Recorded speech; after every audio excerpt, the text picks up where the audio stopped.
Hello, in front of me I've got Garmin Dash Cam 57. In this video I'll show you how to turn it on and off.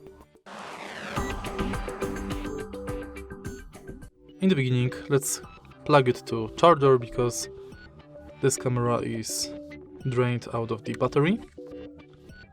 And now it should automatically turn on.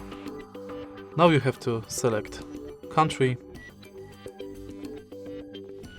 language,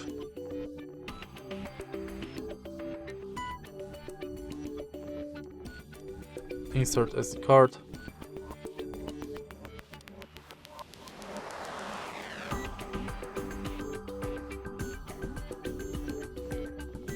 select camera placement, vehicle height,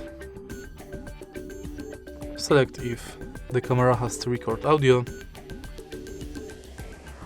confirm, and it's done. That's the first setup of the camera. To turn it off, simply press and hold this button.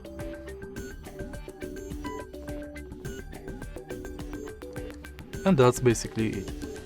If you find this video helpful, please leave a like, comment and subscribe.